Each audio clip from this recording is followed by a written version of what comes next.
Audi have just revealed the new RS5 model, which is coming in an Avant and a sedan.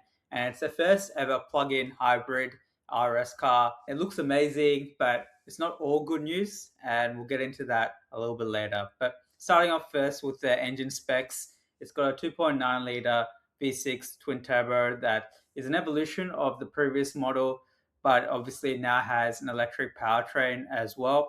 So the combined output is 470 kilowatts and 825 newton meters of torque. So that's up from 331 kilowatts and 602 newton meters from the previous model. And the good thing is that it's not a four cylinder, at least like the AMGs have gone down that route with their plug in cars. So Audi's still trying to be faithful a little bit to their predecessors there. It has a 0 to 100-kilometer sprint time of 3.6 seconds, which is fast, but probably not as fast as you would maybe expect for that level of power output. It's got the quattro all-wheel drive system, as we know and love, and it also has a new center diff as well. So that helps turn in and sends about 85% of torque rearward there. It also has dynamic torque control that can shuffle torque between rear and front wheels in milliseconds there. And it also has something that's basically equivalent to a drift mode, which is called RS Torque Rear Mode.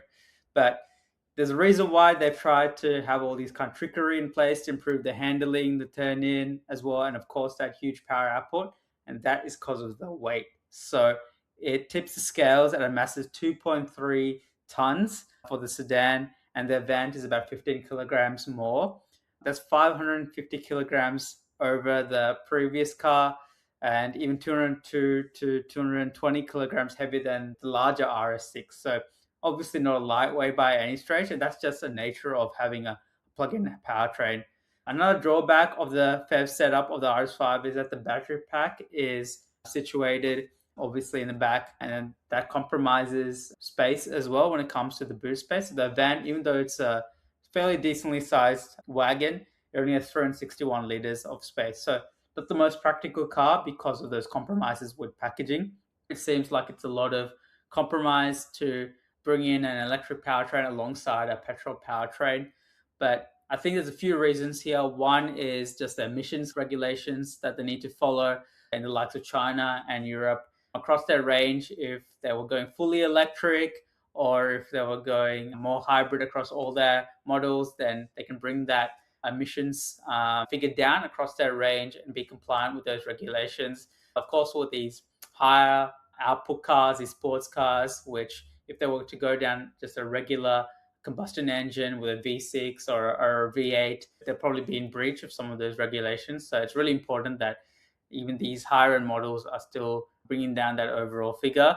There's probably some other reasons, maybe apart from just the compliance side of things. So the electric motor also improves acceleration to some extent in terms of it filling in some of those gaps when there's turbo lag. And there's also some usable electric range as well. So there's up to 80 kilometers of electric range, which is not actually too bad for a plug-in hybrid. And that's probably just useful just for going back to the shops, doing the school trips if you're in a family. So there's some reasons for it, but I think largely you'd have to say it's a compliance reason that they've gone down this route. In terms of the exterior, there's been a lot of changes to the bodywork. The RS5 only has 4 items with the regular A5. So that's the roof, the front doors, and the tailgate. So we'll get into the exterior design now, which looks pretty phenomenal. So starting off with the front here, we can see that this single frame grille is a bit larger than the standard model going down all the way to the bottom here, whereas there was a slit before for the A5. That obviously gives it more cooling capabilities, but does make it look a little bit more aggressive too. We've got these massive side intakes as well, again for cooling purposes. And then they've started to introduce this new camouflage carbon style on a few of the cars. I think we first saw it on the RS e-tron facelift, which is cool. It's a different carbon look than we've seen in a lot of other vehicles. I think it's quite unique to Audi that they're keeping this element going across all of their RS cars. In terms of the headlights, they've darkened this bottom element here, which gives it a little bit more of a sinister look. I think it stands out nicely against these LEDs, which are customizable like Audi have done across a few of their models in the recent past. What they have changed, I think, compared to the regular car is the placement of this Audi logo, which I'm not probably the biggest fan of. I prefer the Audi logo either being completely within the grille or above the grille in its own section. Kind of sitting in between here feels a little bit awkward, especially with these little rings jutting out here. I think I could get used to it. It's probably my only real criticism of the front end, but otherwise, I think it looks really nice. I wish also they had those traditional chrome Audi rings. A lot of these blacked out elements are starting to take away some of the character of the car. I like having a little bit of contrast with some chrome elements. I think it's nice at least to see this carbon fiber look breaking up some of the design here, but yeah, I definitely don't like blacked out everything, which seems to be a trend with Audi and a lot of these sports models. I think as a car designer, they would be obviously hoping that a lot of the features that they've designed, whether it's the graphics or side profile elements, they're actually noticed by people. And if you black out all of those elements, then I think it really takes away from the character of the car. If you look at the Avant here, it's an amazing looking car, especially in this really nice cherry red color. This actually works quite well with blacked out elements. I think red and black is always a real nice look there. But yeah, I think having a little bit of contrast here and there really helps bring out some of the best features of the car there. Moving on to the side profile, I think this is the strongest part of both the Avant and the sedan model. Just a super clean, crisp side profile. You've got very strong lines going through these door handles here, and then over the rear haunches as well, but they're not too in your face. They're very soft and nicely carved out, and I think it gives a real purposeful and strong look while also being soft as well. And I think this would age really, really well in terms of that side profile. I think you'll see this in 5, 10 years and you'll still think this is a wonderful looking car. You got beautiful wheels here. I think they're forged alloys, look fantastic. Huge brakes as you'd expect for an RS model. Even with the Avant model, I think it takes it to that next level. I think they've really carved out these proportions in a way where it doesn't feel like there's too much of an overhang either in the rear or the front. It really feels like it's hunkered down, it's ready to race. I think they've absolutely nailed this for sure. So well done, Audi, on the side profile there. With the rear, again, it looks amazing. There's no real issues that I have with the rear. You've got that full length tail lamp that's carrying over from the standard car as well. It just suits really well this rear end in terms of accentuating the width of the car. You've got a nice subtle carbon spoiler here, almost like a lip spoiler, which looks fantastic too. And again, we're seeing the return of those camouflage carbon fiber elements. Just really tastefully done, not over the top, but providing a little bit of contrast between the top and the bottom section here of the rear. What has been controversial are these tailpipes, the positioning and also the size of them. I think I've seen a few diehard RS5 fans on forums complain about this, saying it's a little bit over the top. RS models have always balanced that nice little contrast between having it stand out as a model, but then also providing a little bit of subtlety as well and going a little bit under the radar. And maybe this takes things up a notch by making it stand out a little bit more. I'm not super against it. I think I've already gotten used to it. I've seen some mock-ups as well where these have been moved to the extreme ends of the rear end and it accentuates the width a little bit more. But yeah, I think really it's something we're going to get used to, and it's nice that they've changed things up here. So overall, I think this exterior design is really like as good as it gets for this category. I'd give it a 9 out of 10. The only thing I would really change or that bothers me is the positioning of the outer rings and maybe bringing back some of those chrome rings. But otherwise, I think this is as beautiful and aggressive and well-designed car that you'll see in this sort of category. Moving on to the interior here, it's very much echoing the standard car, all the faults that we've seen with modern Audis, where it's overly based on screens, a lot of kind of plasticky, glossy elements like the glossy black in the center console, which of course is going to scratch quite easily. Not the best look when we're used to really nice chromed out aluminium elements, quality touches in historic Audi interiors. A big screen we've seen in the last couple of generations, but not to this extent where the interior feels designed around the screen rather than it being something that's just part of the interior. We've seen Audis moving away from this with the Concept C and potentially future Audi models. This might be one of the last models we see such a dominant screen display here. Just the way they've integrated this in passenger display seems like an afterthought as well.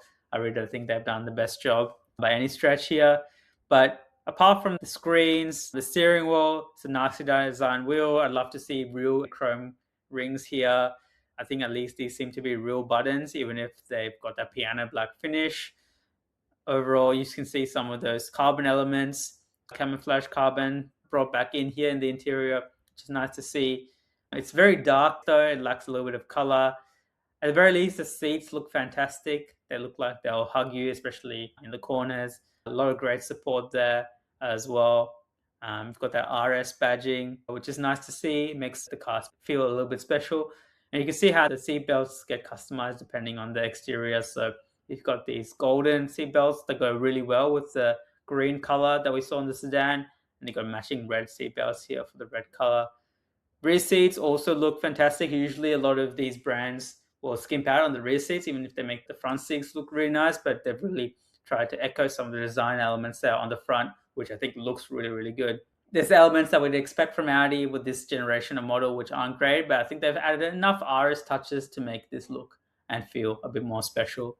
Let's compare now to some of the previous cars that we've seen in the RS lineup. So looking at the previous generation, we're comparing the RS for the Avant, because they've renamed now the wagon as well to the RS5, and also the previous RS5 sedan. And a similar color, actually. I think this generation of RS5, the previous generation, was a beautiful car. The facelift, I think, ruined a little bit of the cohesiveness of the front end, especially with the headlights, where they've tried to maybe show on some of the newer Audi LED elements. But I still think this is a wonderful design. And you can see they've really simplified mainly that side profile. The crisp lines that you saw in the previous generation have been softened a little bit, but I think they've done it in a way that it still feels muscular, still feels nice.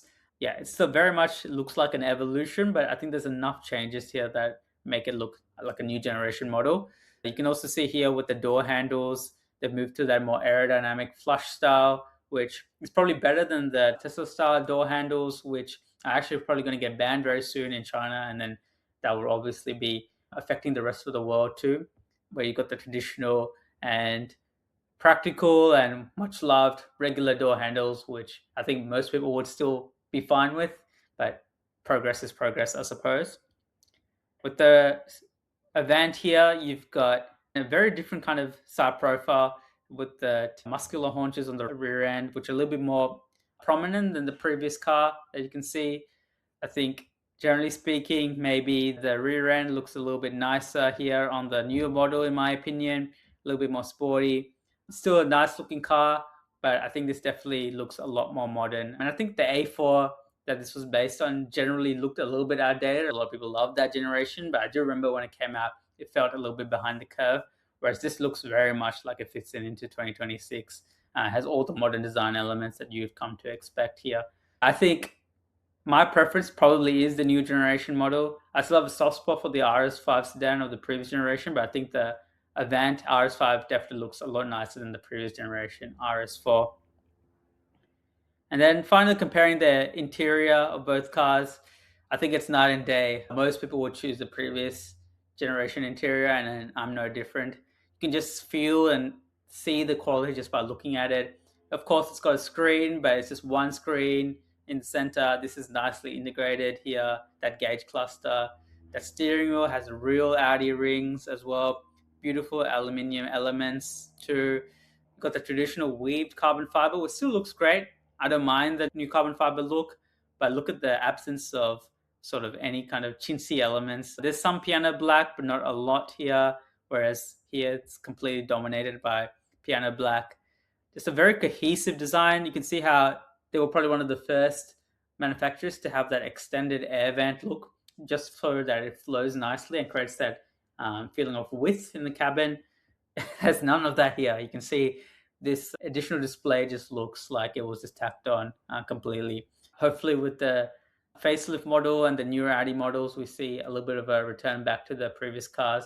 But yeah, it would be nice to see some quality return to the interior to match the really nice exterior design. So that's the new RS5 in Avant and sedan form.